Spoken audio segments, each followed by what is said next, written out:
नमस्कार, मी सौ सोनल गौरव सोदरी। आज रायगड जिल्हा वैश्यवाणी समाजाने ही जी वक्तृत्व स्पर्धा आयोजित केली आहे आणि त्यात संधी दिली आहे त्यासाठी मी त्यांचे मनापासून आभार व्यक्त करते आणि माझ्या भाषणाला सुरुवात करते। शब्दांमध्ये शक्ती आहे, विचारांमध्ये क्रांती आहे। शब्दांमध्ये शक्ती आहे, विचारांमध्ये क्रांती आहे। संविधानाच्या प्रकाशात भारताची ओळख आहे। संविधानाच्या प्रकाशात भारताची ओळख आहे। आपण आपल्या भारताला जर एक विशाल वटवृक्ष मानले तर त्या वटवृक्षाचा पाया संविधान आहे। आपण आपल्या भारताला जर प्रवाह मानले तर त्याचा किनारा संविधान आहे। संविधान म्हणजे फक्त पानांचं पुस्तक नाही, तर स्वातंत्र्याच्या लढाईत झुंजलेल्या त्या प्रत्येक शूरवीराचं स्वप्न आहे। सन्माननीय अध्यक्ष, उपस्थित मान्यवर आणि माझ्या मित्रमैत्रिणींनो, माझ्या वरील विधानावरून तुम्हाला समजलंच असेल, माझा आजचा विषय आहे भारतीय संविधान। भारत माझा देश आहे, सारे भारतीय माझे बांधव आहेत, हे बोलताना आपल्याला किती अभिमान वाटतो ना। नुकताच आपल्या भारताला प्रजासत्ताक होऊन 76 वर्ष पूर्ण झाली। एखाद्या व्यक्तीसाठी 76 वर्ष म्हणजे अवघं आयुष्यच, पण विचारांसाठी, देशासाठी 76 वर्षांचा कालावधी म्हणजे अवघा एक क्षणच असतो।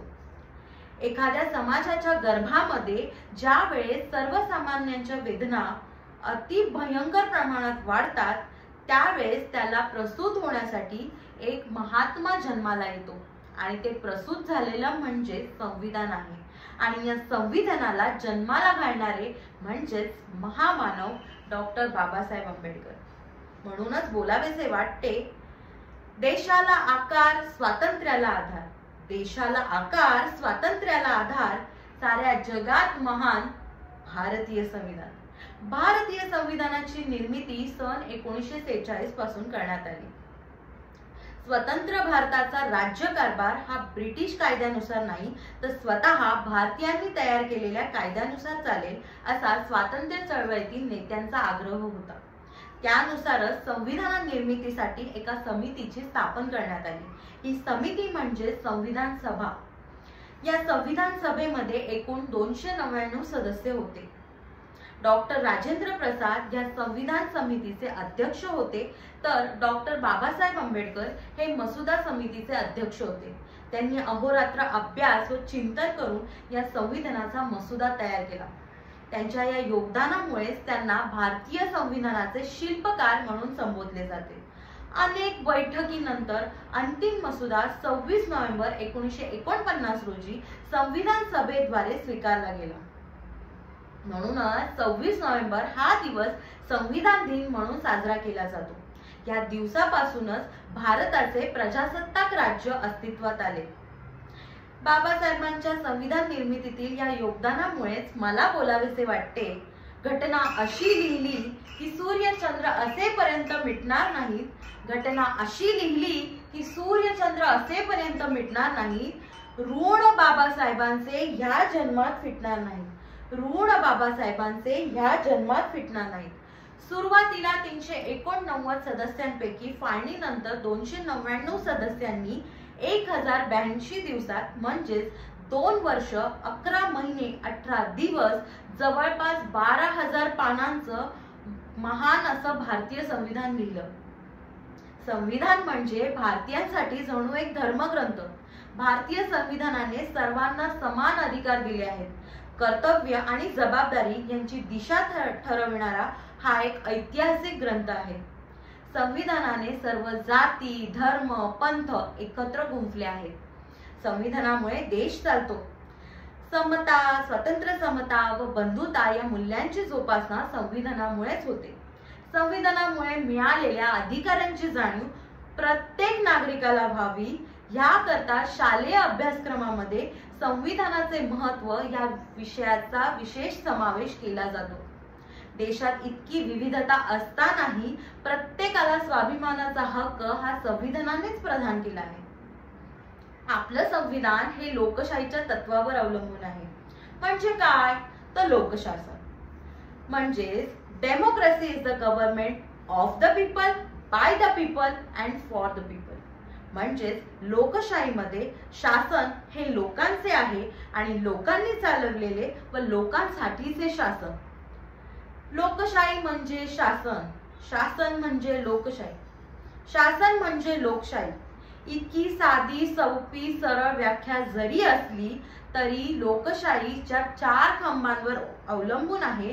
ते 4 खांब मजबूत होणं गरजेचं आहे. या देशात म्हणूनच मुस्लिम राष्ट्रपती डॉक्टर APJ अब्दुल कलाम जेव्हा शीख पंतप्रधान डॉक्टर मनमोहन सिंग जेव्हा होते तेव्हा त्यांना शपथ देतात, ते पण अशा देशात ज्या देशात बहुसंख्य नागरिक हिंदू आहेत. त्याच वेळेस हा जगातील सर्वात मोठा महत्वाचा जाहीरनामा संविधानाच्या मार्फत मांडण्यात येतो. डॉक्टर बाबासाहेब आंबेडकर यांच्या मते संविधान हे एक महत्त्वपूर्ण दस्तऐवज असून ते राज्याचे तिन्ही अंगे म्हणजेच कायदे मंडळ, कार्यकारी मंडळ आणि न्याय मंडळ यांची स्थिती व शक्ती स्पष्ट करते. संविधानाला हाताळणारे लोक कसे आहेत आणि किती जागृत आहेत यावर संविधानाचे भविष्य अवलंबून आहे. संविधानाने आपल्याला एक मत, एक व्यक्ती, एक मूल्य यांचा अधिकार दिलेला आहे. राजकीय समता सुद्धा संविधानामुळे मिळाली आहे, सामाजिक समता सुद्धा मिळाली आहे. पण आजची परिस्थिती बघता वास्तविकता सामाजिक समता तेवढी कुठे पाहायला मिळत नाहीये. आजची परिस्थिती बघता विषमतेच्या वाळवंटात समतेच्या कारंजा उडवणारे लोक दिसत नाहीयेत. ही आजची परिस्थिती आहे. म्हणूनच बोलावेसे वाटते, चौथीच्या पुस्तकात समतेचा धडा, चौथीच्या पुस्तकात समतेचा धडा आणि गावच्या बाहेर दलिताचा वाडा, आणि गावच्या बाहेर दलिताचा वाडा. ही परिस्थिती आज सुद्धा बदललेली दिसत नाहीये.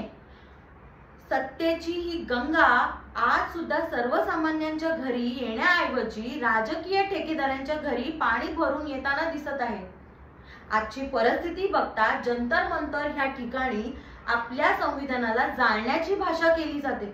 एकेकाळी या संविधानाने आपल्याला माणूस म्हणून जगायला अधिकार बहाल केला आहे. त्याच देशात ह्या संविधानाला बदलण्याची भाषा केली जाते. आजची परिस्थिती व स्त्रीला बघता जर एखाद्या स्त्रीवर पाश्चात्य बलात्कार झाला असेल तर त्या स्त्रीला इथल्या संविधानाने पूर्णतः अधिकार देऊ शकलेले आहेत, परंतु रक्षण देऊ शकलेले आहेत का? ही वास्तविकता आहे. संविधानामुळे सर्वांना समान न्याय व्यवस्था अशी तरतूद केलेली आहे. परंतु संविधान लागू असणाऱ्या या देशात जेव्हा सेलिब्रिटीच्या गाडीच्या चाकाखालून माणसं चिरडली जातात आणि तरीही त्याला शिक्षा होत नसेल तर हा संविधानाचा सर्वात मोठा अपमान नाही का? आपण म्हणतो संविधान वाचलं पाहिजे, आपण म्हणतो संविधान वाचलं पाहिजे, पण संविधान वाचण्यापेक्षा संविधानाचे वाचन हे सर्वात महत्त्वाचे आहे. म्हणूनच डॉक्टर बाबासाहेब आंबेडकर यांनी लिहिलेल्या संविधानातील मूल्ये आपण अंगीकरण करूया आणि आज या जगाच्या उद्धरीकरणासाठी, उभारणीसाठी आपण योगदान देऊया. शेवटी एकच बोले, हमारे देश का संविधान है, हमारे देश का संविधान है, हमारी आन बान शान है, हमारी आन बान शान है. जय हिंद, जय महाराष्ट्र. धन्यवाद.